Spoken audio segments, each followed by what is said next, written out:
तनी सा गुरुजी स्वर देख ले।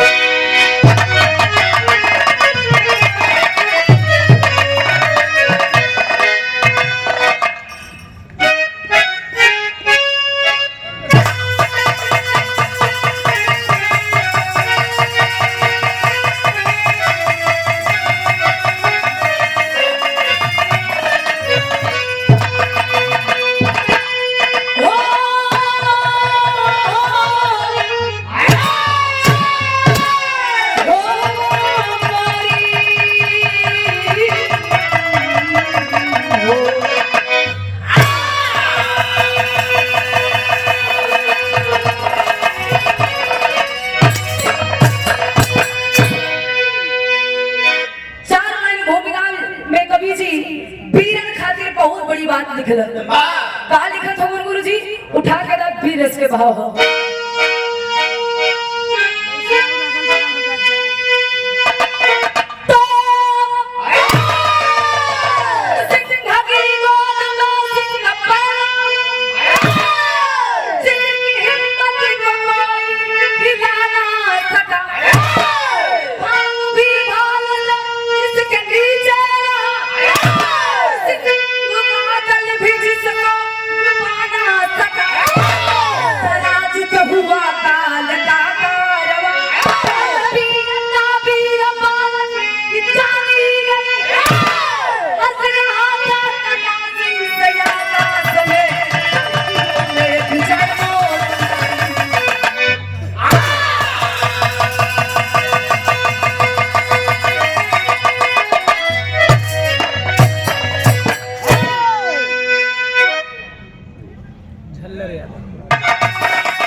गजल के बिरहा के भगवान वीर रस के सम्राट स्वर्गीय बाबू रामदेव गुरु जी बड़ा ही अपने मिजाज में जब जवानी के आलम रहेगा लेकिन उतना तक ना लेकिन कोशिश कर सोच कोशिश कर बहुत जरूरी है।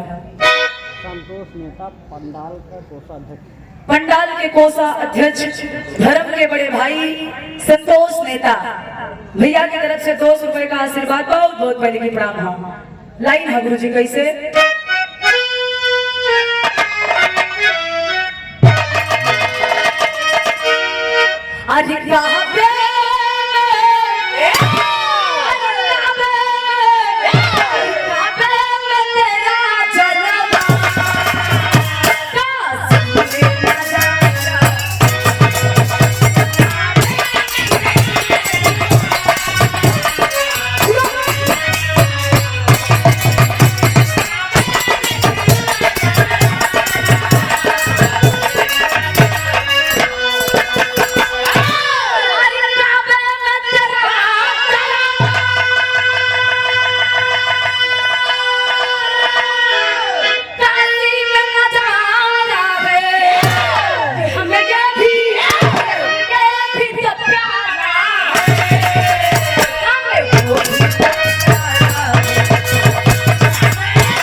वो भी तो प्यारा है लेकिन भाव में हमरे कया कभी जी बड़ी सुंदर लाइन लिखत है उन वीरन खातिर का लिखलन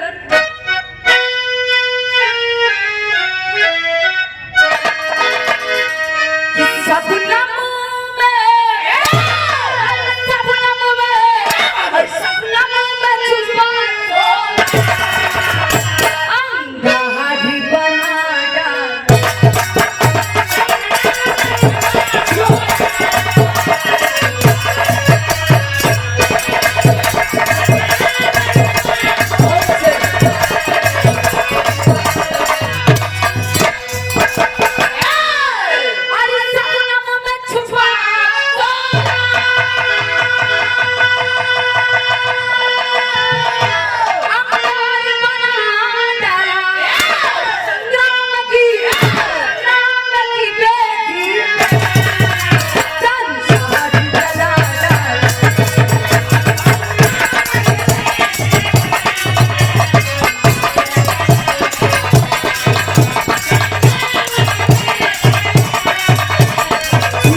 जाला। कहानी का शुरुआत है गुरुजी नज़म के लाइन।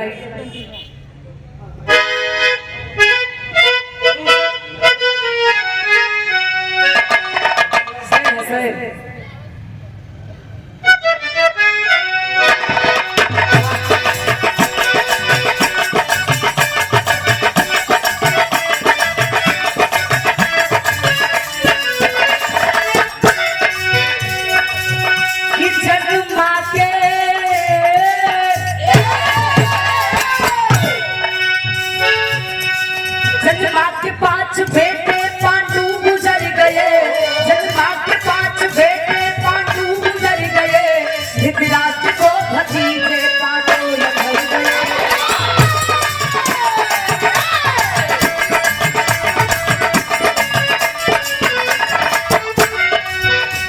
साधी कहुई पावन कुरुक्षेत्र जंग की,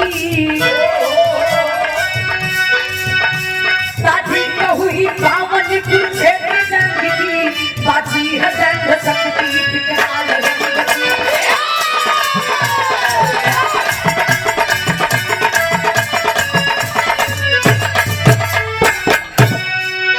ए बाबू कहानी की शुरुआत था जोने समय कौरव और पांडव दल में दरार पैदा हुई।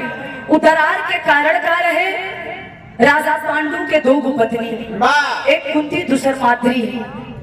कुंती राजा पांडु की बड़ी पत्नी और माद्री जोने समय राजा पांडु की मृत्यु भई, माद्री ए बाबू सती हो गई।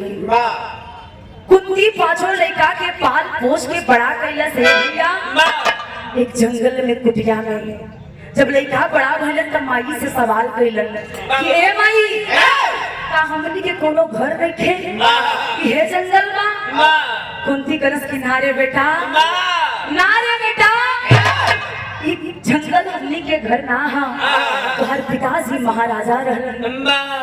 अर्जुन कलन की माई अगर हमार पिता राजा हुवन तो हमनी ऐसे जंगल में काया व्यतीत करत ही। कुंती कलश की हाँ बेटा टाइम भी आ गई बा। पांचों लड़का के लेके माई चलल बा के पास धृतराष्ट्र के पास, हथवा जोड़ के विनती करत बा कि ए भैया अब समय आ गई बा, अब आधा आधा बंटवारा कर दा, हमरे पांचों लड़कन के हिस्सा में जो मिलत है दे दा। धृतराष्ट्र सोचही ना बोलन, दुर्योधन खड़ा हो गया, खड़ा होकर डांट कर कहने लगा हाँ, जमीन की बात करती हो, हिस्सा की बात करती हो, सुइया के नोक बराबर भी जमीन। माई समझ गई कौरव हिस्सा ना दी। हाँ माई पांचों लड़का के लौट गई। भगवान कन्हैया से मुलाकात भई। कन्हैया कलन की अर्जुन अगर घी सीधी अंगुली से ना निकले अंगुलियां टेढ़ कर लेवे के चाहिए।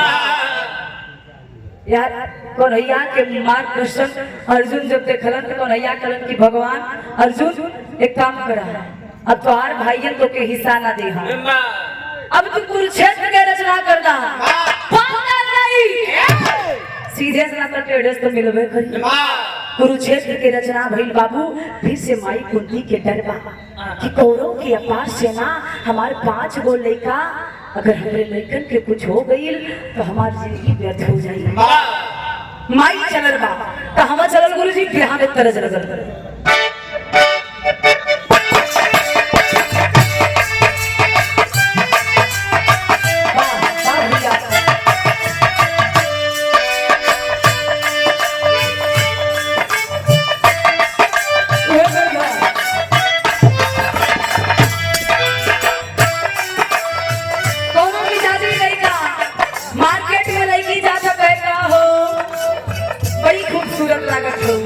मन करा थे से बात तोरा से कह दे। लड़किया बेचारी जाना था कि बड़ा छुछेरा है, ये बोली जरूर। लड़किया कर के सुना हम ऐसा घर के ना है, सम्मानित घर से ही। अब फालतू के बात हमसे मत बोला, कहे जो नोखे तो नोखे दा, ये बात हमार सुना। लड़किया कहा तो का कहलस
कहला जोर के करस कि आप हमरा से बड़ हो श्रेष्ठ हो। एगो बात आपसे हम पूछे चाहत हई कि इतनी बड़ी लड़ाई होके जात बा, अगर दुनहु कुल में से केहू भी मरी तो तकलीफ हमनिए के हुई।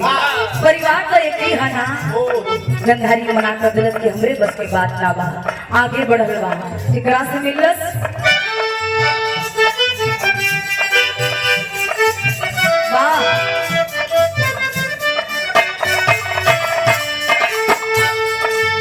हाथ जोड़ कैली भिका रात से प्रीतिया काहे अपन उला जेठा आधा रंग के नंदिया।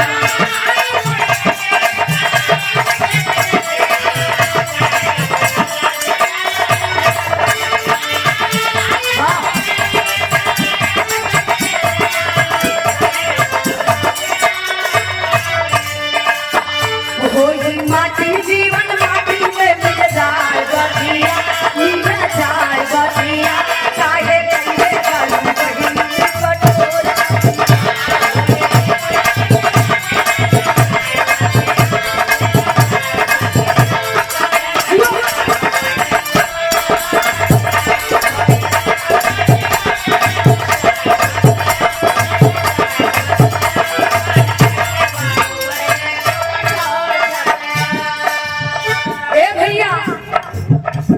बरबरी के मतारी जेकर नाम नसती बतावल गई पूर्व अहिल्यावती। जब माई कुंती निराश होकर लौटल बा तब भेंट भई।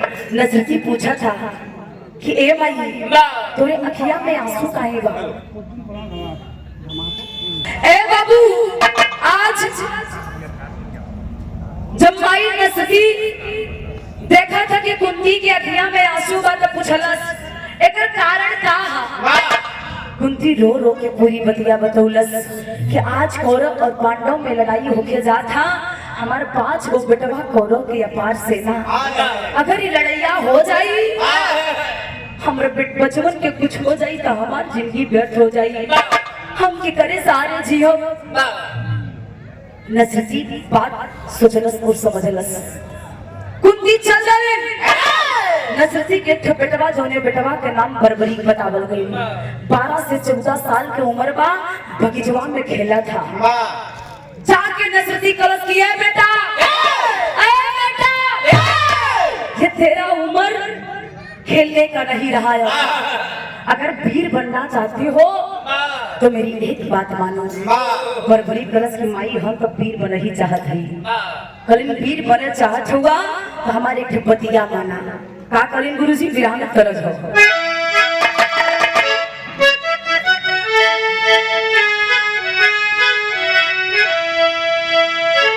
कि कोरी का तरिया सासू अरे कहिया जमावेली। कोरी का तरिया सासू अरे कहिया जमावेली। हमारी दादा जो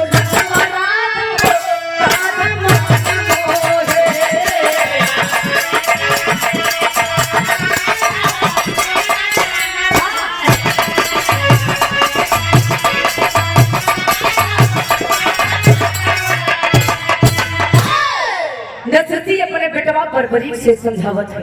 कहा बोली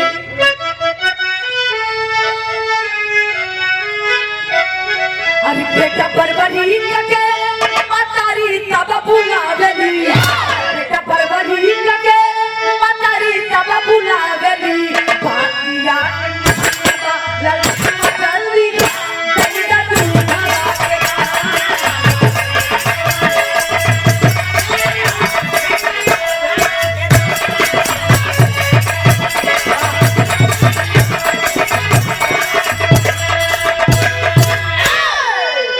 सूचना भैया प्रमुख जी के ड्राइवर साहब जहाँ कहीं हो आप तुरंत अपने गाड़ी के पास पहुंचे।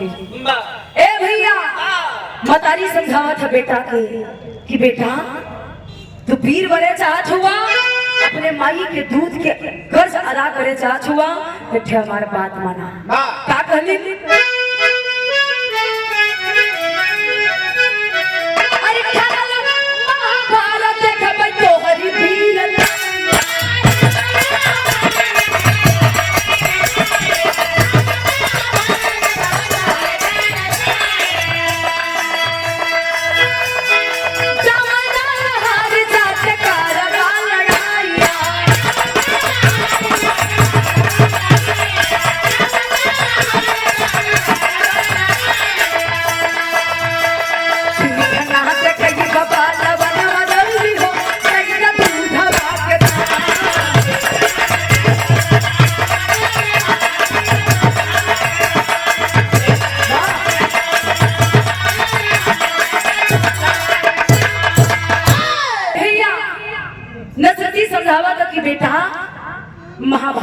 लड़ाई छिड़ल बा, कुरुक्षेत्र के रचना भइल बा। अगर वीर बने चाहत हुआ तो कौरव और पांडव के लड़ैया होके जात बा। चमंदरहारी उधर से जाके तो के लड़ाई करे के पड़ी, अपने भाई के दूध के कर्ज अदा करे के पड़ी। अच्छा तनी से वे नसरती से गलती भई, गलती भइल का भैया कि नसरती ई ना बतौली कि तो के पांडव की तरफ से लड़े के हा। काहे कि नसरती के शंका रहल कि कौरव के अपार दल, अपार सेना, अब पांडव मात्र 5 भाई, तहार के नहीं के निश्चित था। माई शॉर्ट में बतौलस कि चमन नरहारी वह दल से लड़ाई करे के पड़ी। बेटा तैयार हो गई, माई के चरनिया के धूल लेलस, कलस की माई लागत कि तो का शंका हा कि तोहर बेटा वीर नहीं थी, हमारे ही बतिया के सुन माई। कलम का बरबरी विराम तरज है गुरुजी।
माई हई बतिया हमार सुन का कलस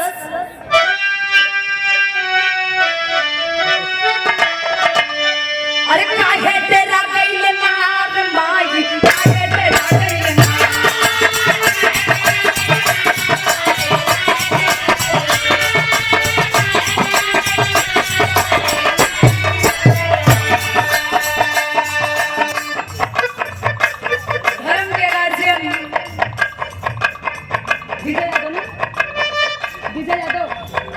विजय यादव भैया चंदू यादव साबाबाद की धरती से शानदार 500 रुपए का आशीर्वाद बहुत बहुत पहले के प्रणाम हो।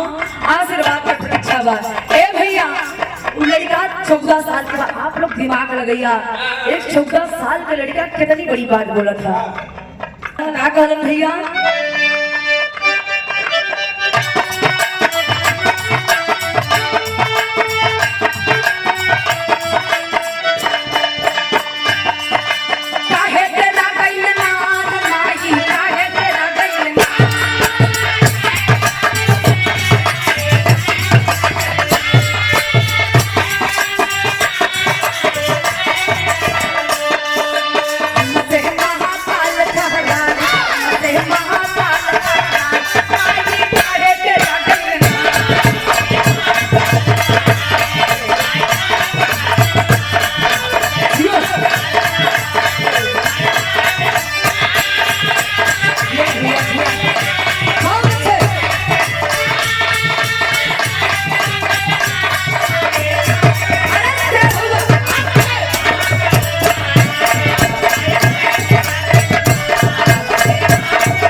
चलल बा जब फरवरी चलल आज उठावे भैया फरवरी चलल बा सर पे कफन बांध के कि माई अपन चेहरा तब तोरा के दिखाई जब दुश्मनन के मात दिखाई। चला रहा वीर भगवान कन्हैया के खबर लग गई। अब कन्हैया सोच गईलन कि बर्बरी अगर कुरुक्षेत्र के मैदान में जाई तो सब कुछ कमवा उलट पलट हो जाए। उनके पता हो गई अगर बर्बरी जाई तो कौरव की तरफ से लड़ाई करी, अगर कौरव की तरफ से लड़ाई करी तो जीत कौरव के निश्चित हो जाए। भगवान कन्हैया लीला कैलन, वो लीला का कैलन भैया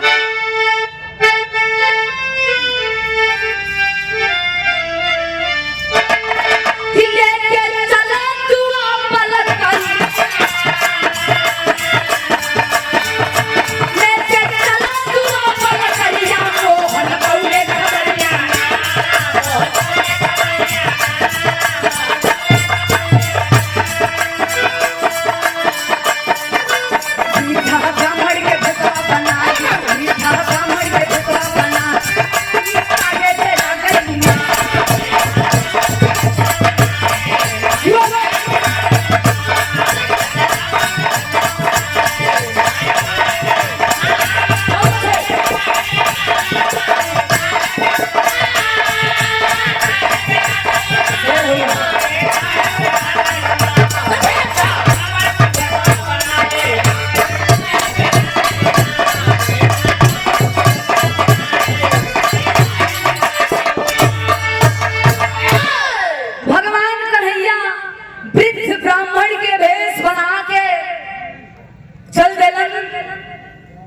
के रास्ता रोके। बर्बरी धनुष बाण ले ले एकदम चल जाता वीरन की बात। भगवान का हया कलन तो बड़ा चलाक लगा था। जाके सामने से रास्ता रोकलन की बेटा कहाँ जा रहे हो? तुम्हारा बचपना है, जाके खेलो। ये धनुष बाण भाई कहाँ भगे जा रहे हो? बर्बरी कलश की तोसी मतलब अपना काम बताइए। कन्हैया कलन लगा तो सीधे सना मानी। कलन बेटा ये बतावा तो जात कहाँ हुआ? बर्बरी कलन क्या आप तो ब्राह्मण है, ब्राह्मण का काम है कि भिक्षा मांगना, तो जाइए आप, हमसे क्या पाएंगे? भगवान कन्हैया कलन की बेटा एक बात जानना चाहती कि बताइए आप जा कहाँ रहे हैं? बर्बरी कलश के जाने चाहत होगा, बता दे। कलश की हम जाते हैं कुरुक्षेत्र में, लड़ाई छिड़ल बा और हमार माई हमरा के कहले बा कि जाके उ लड़ाइया में वीर बन के हमरा के दिखावा, जब नरहारी निधन से लड़ाई करा। भगवान कन्हैया कलन तो बड़ा चलाक है। कलन बेटा तू जाए चाहत हुआ ना तो जा, लेकिन एक बात हमार सुन के जा। वो बतिया का कलन भैया ग्रह में तरज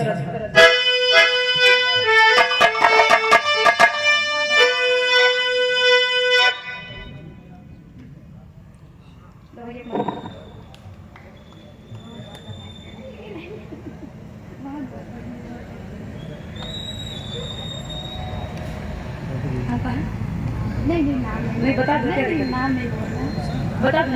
लेकिन बिहार आप लोग छोड़िए मत। यहाँ बरगद के पेड़ के नीचे भगवान कन्हैया और बर्बरी के संवाद चला था। भगवान कन्हैया पूछा छोबन क्या पूछलन बिहार ने तरह गुरु जी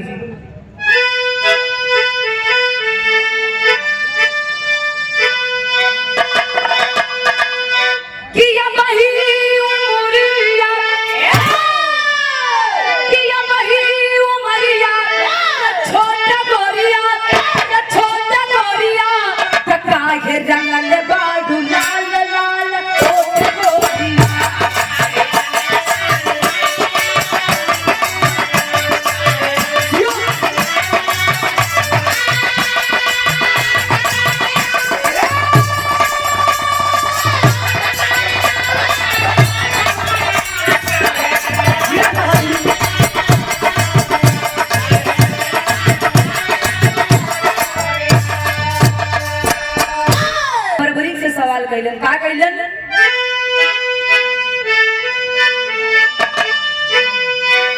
कि या बही उमरिया, छोटा बबुआ छोटा बचवा कहीं से रोका बासम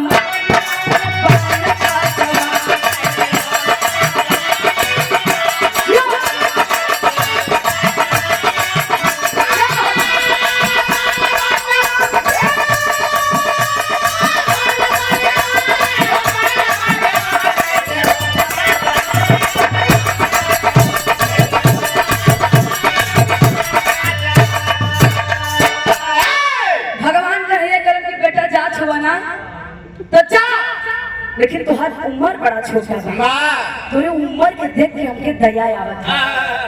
जरूरत है कि तुमके कुछ बता दे। जौने लड़ाई में जात हुआ ना, वो लड़ाइया ऐसन वैसन ना हुआ, एक से बढ़ के एक बलवान आइल हुआ जेकर कोनो मुकाबला नहीं। उपस्थित जनता जनार्दन के पैर छू के प्रणाम है। चंदौली में 12 तारीख के कार्यक्रम में भी हुआ, हाँ थानापुर चंदौली में भूपेंद्र भैया के साथ में। लेकिन कहानी पे आप लोग गौर करा। आज भगवान कन्हैया कलन की बरबरी तो के हम समझावत ही, रुक जा बचपना बात बहार है, बतिया के सुना और तब समझिया का कहलन। सेना या पार कुरुक्षेत्र में तूफानी, सेना या पार कुरुक्षेत्र में तूफानी, अरे लई लई है चढ़ में तो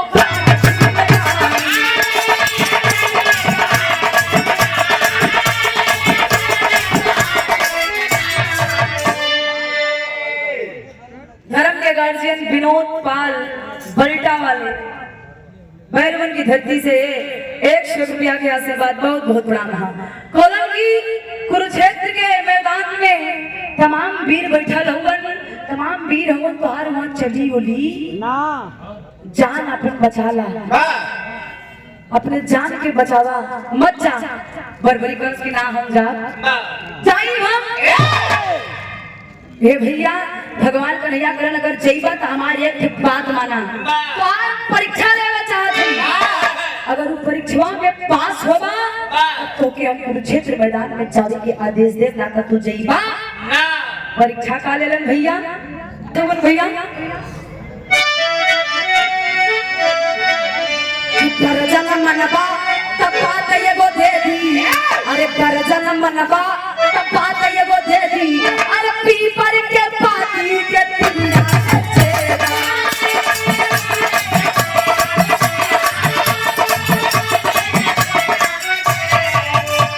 अरे कहे जब बड़ा, अरे कहे जब बड़ा देव के जाना बचवा पराना बचवा के दो कबा समा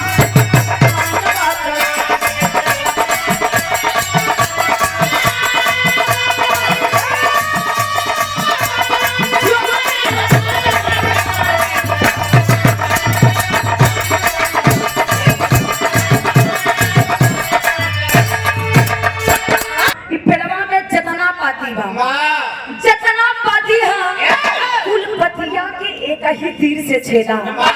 अगर एक तीर से छेद देवा तो हम जान जाते तू बहुत बड़ा वीर होगा और तोहरा के कुरुक्षेत्र के मैदान में जाए के आदेश दे दे।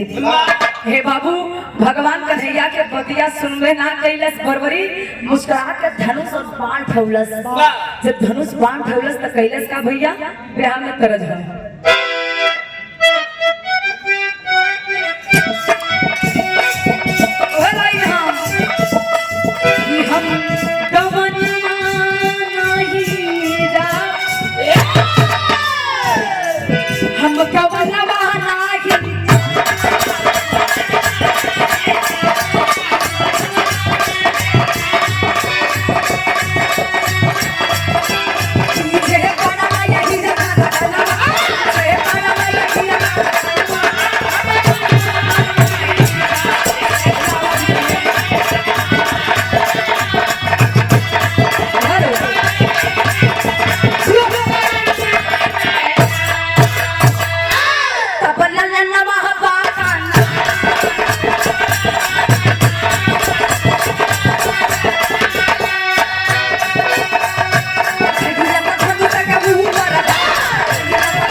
मरलस खींच के तीर बरबरी पीपल के पेड़ में जितना पाती रहा ले कहीं तिरिया से सब पतियन में छेद हो गए।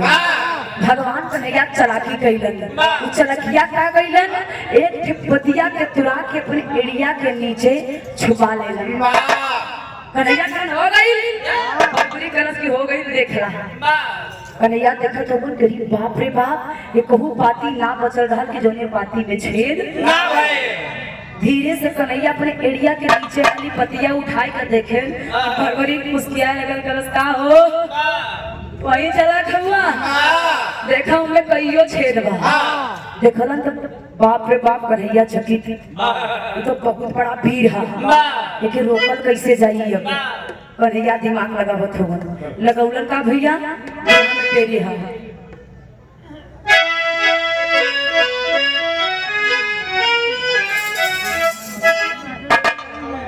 भैया हारमोनियम कहीं से बढ़ा था।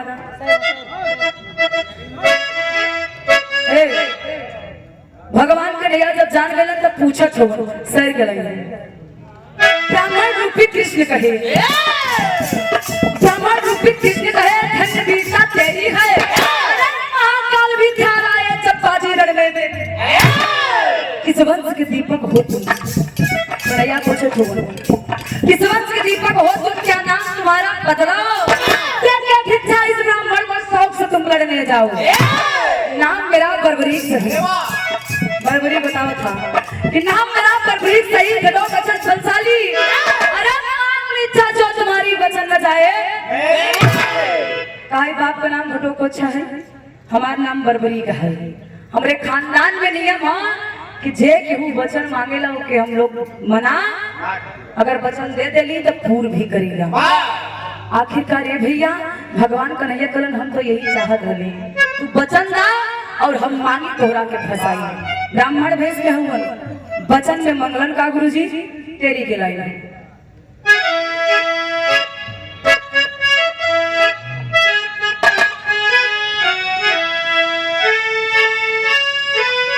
सही हो कि बीरताई बीरताई जे कर धोखे में फंसी, अरे बीरताई जे कर धोखे,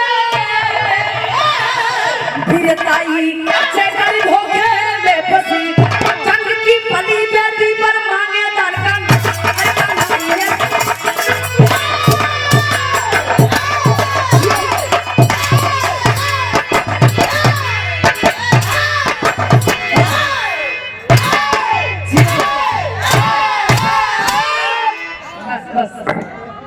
जाए के दिन ना बखोड़ूंगा। ए बाबू भगवान कन्हैया बचनिया बधा के बहुत बड़ी बात मंगलन, का मंगलन भैया मोहब्बत के लाई नहीं।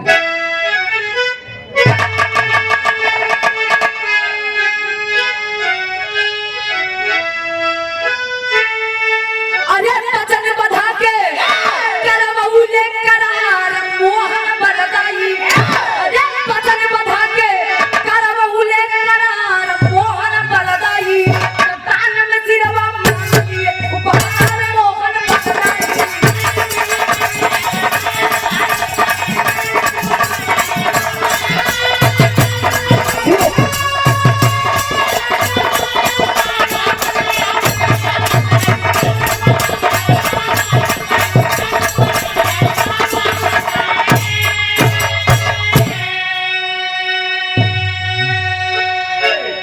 ब्राह्मण हो के सिर का करवा लाल कहे गुर्राई, चल दिया अपन भेद बतावा नाता सीस उड़ाई। ए भैया भगवान कन्हैया ब्राह्मण रूप में बर्बरीक से वचन मंगलन कि अगर हमके कुछ देवही चाहत हुआ तो एक चीज हमरा के दे दा, अपन गर्दनवा काट के हमरे हथेली पे रख दा।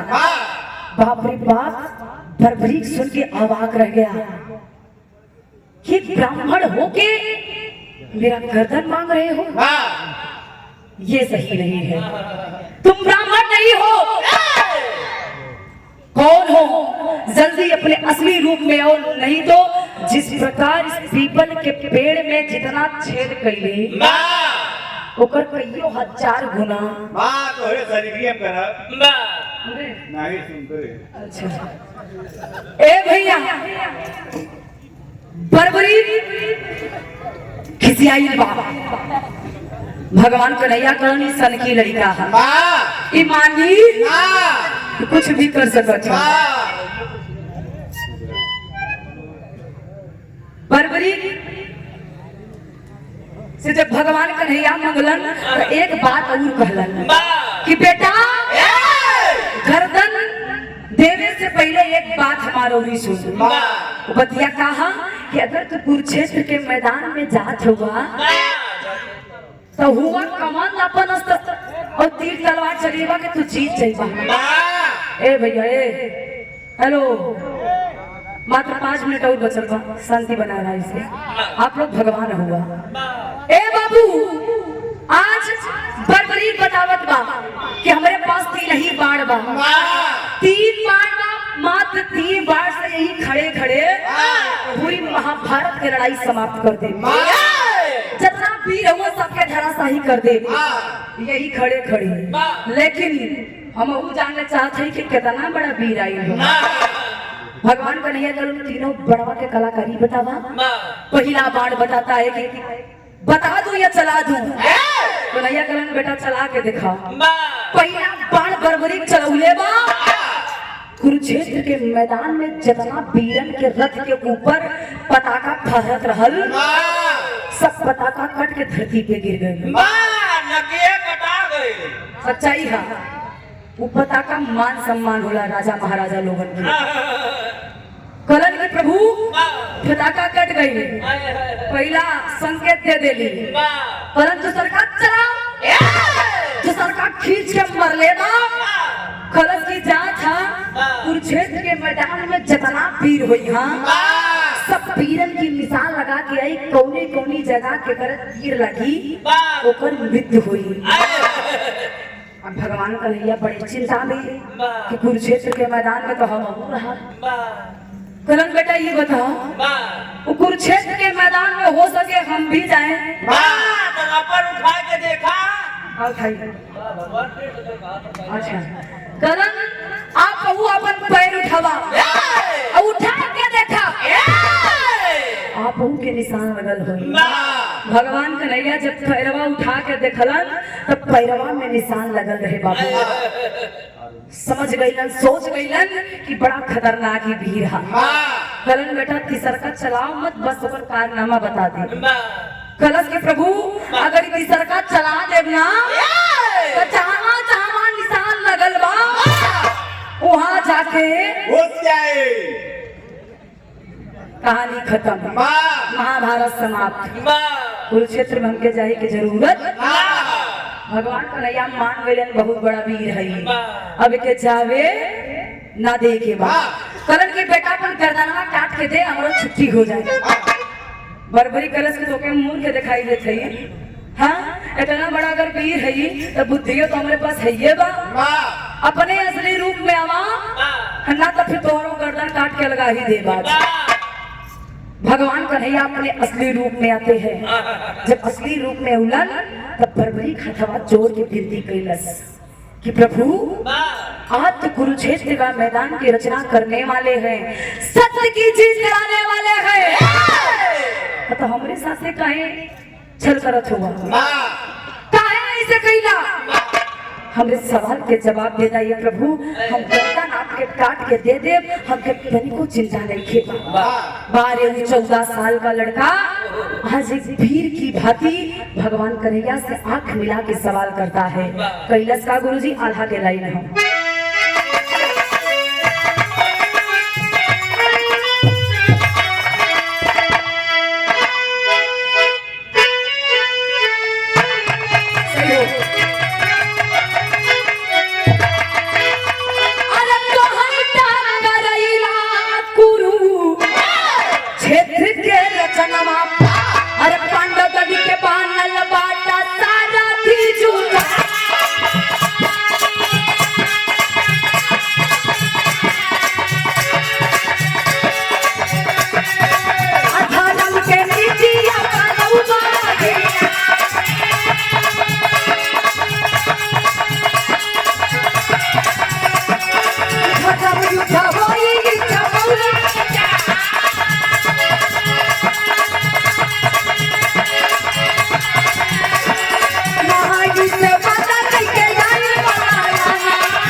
कन्हैया से बरबरी कलश की प्रभु आप हमरा से हमार गर्दन काहे मंगवा। कन्हैया कलन की बेटा तू बहुत बड़ा वीर होगा, इतना बड़ा वीर होगा तुम्हारे सामने अर्जुन भी ना टिक पाई। अगर तू कुरुक्षेत्र के मैदान में जइबा तब पांडव के हार हुई, कौरव के जीत हुई। सत्य के हार हुई या सत्य के जीत हुई। खातिर तोहार गर्दन के मंगली बरबरी खास के कलश के प्रभु हमके चिंता नहीं खेबा कि आप हमार गर्दन मांगत हुआ, लेकिन एक बात के चिंता बा जब माई हमरा के जन्मौले बा अपने दूध से हमरा के बढ़ा कैले बा। आज माई के अगर दूध के कर्ज ना अदा कर पाई तो हमारी वीरता व्यर्थ हो जाए। ए प्रभु आप कोनो वैसा रास्ता दिखावा कि अपने माई के दूध के कर्जा अदा कर देंगे। भगवान कन्हैया मुस्कुरा के कलन की बेटा तोहार माई भी तो के पांडव दल के साथ लड़े खातिर भेजत रही, बस एक गलती कली कि तोहरा के बतौली ना।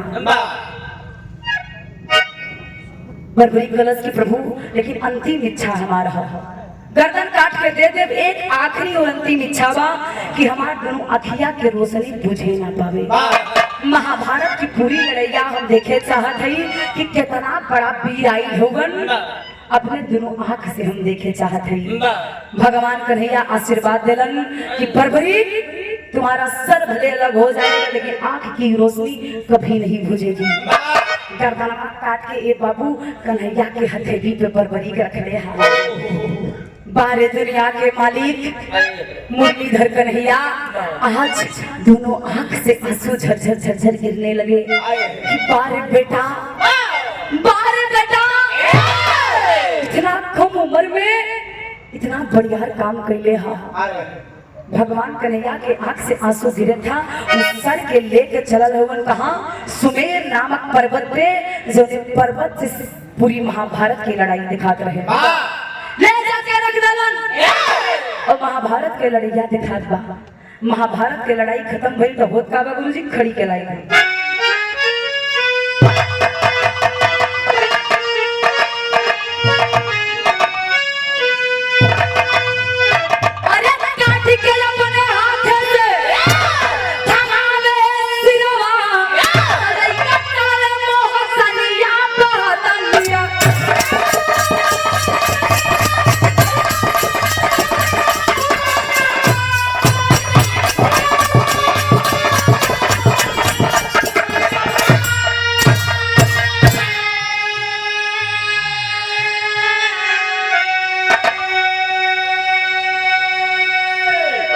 जीत गए हैं जंग पांडव नाजुक बादल आया।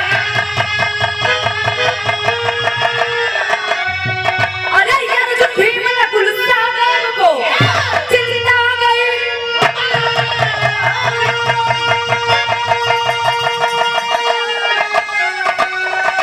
छलकत पौरुष के पनिया महावत लिया। ए भैया पांचों भाइयों में जब पांचों पांडव जीतलन महाभारत की लड़ाई तो पांचों जन के अंदर घमंड और अहंकार आ गई।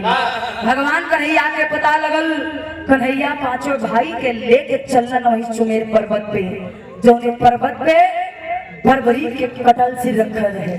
खड़ा कर दलन पांचों के। कलन की अर्जुन हई देखा ई के अर्जुन कलन प्रभु ई के क्या आई बतावा। कलन वीरन में महावीर बरबरी खा।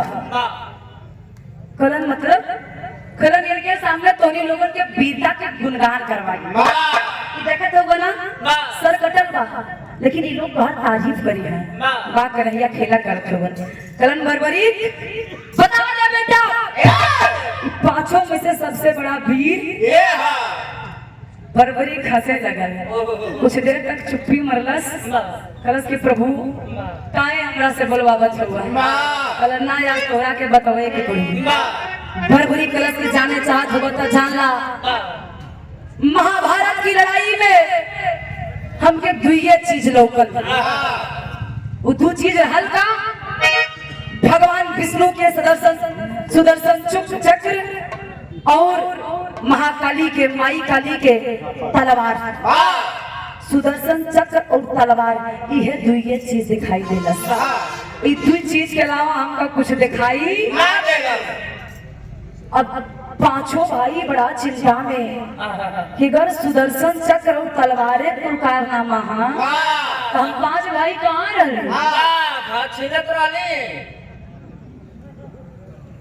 भगवान का निया करनी हम ना बतावत है ये दोनों जो ने आंख के रोशनी जिंदा बना ये सच्चाई देख ले है पांचों भाई के गर्दन झुक गई ए बाबू हथवा जोड़ के माफी मांगे लगलन कि आप बहुत बड़ा वीर हुआ प्रमाण मिलता है बाबूजी जिस समय बर्बरी का सर और धड़ अलग हुआ धड़ को आदि शक्ति दुर्गा के हाथों में समर्पित कर दिए भगवान कन्हैया और याद कैलन माई दुर्गा की जब याद कैलन तो माई दुर्गा बर्बरी के धड़ लाके फिर से बर्बरी के सर और धड़ के एक करके नया जीवन मिला बर्बरी के जब नया जीवन मिला तब पांचों भाई हथवा जोड़ के विनती कैलन कि बर्बरी आप तो महात्मा हो महाबलशाली हो चल के अपना राजपाट संभालो हम लोग आपके सेवक बनना चाहते हैं बर्बरी कलश के प्रभु एक बेरी देख लेनी अखिया खुल गई ला ई माया का संसार में यहाँ केहू केहू के अब हम ना जाई हमके तपस्या करके अपने शरीरिया के त्यागे के बाद ई माटी के शरीर मटिया में मिलावे के बाद ए बाबू खाटू नामक गांव में बर्बरी तपस्या करके अपने शरीर को त्यागा और उस स्थान का नाम आज खाटू श्याम पड़ा जो कि आज राजस्थान में स्थित है लोग जाते हैं दर्शन करने के लिए राजस्थान जोधपुर में लेकिन यहाँ पांचों भाई के सर लटकल बा सब कुछ देखत है वो का अंतिम लाइन है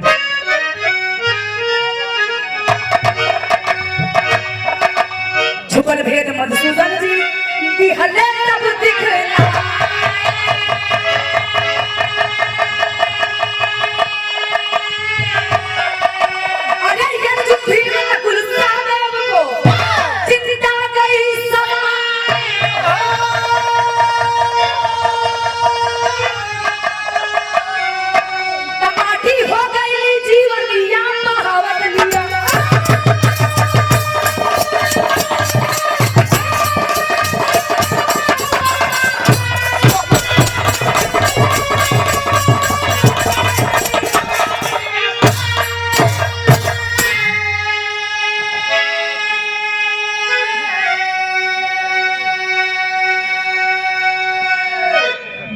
शीर्षक रहल बर्बरी के कटल से उर्फ खाटू श्याम की उत्पत्ति अंतिम और आखिरी लाइन में कहना है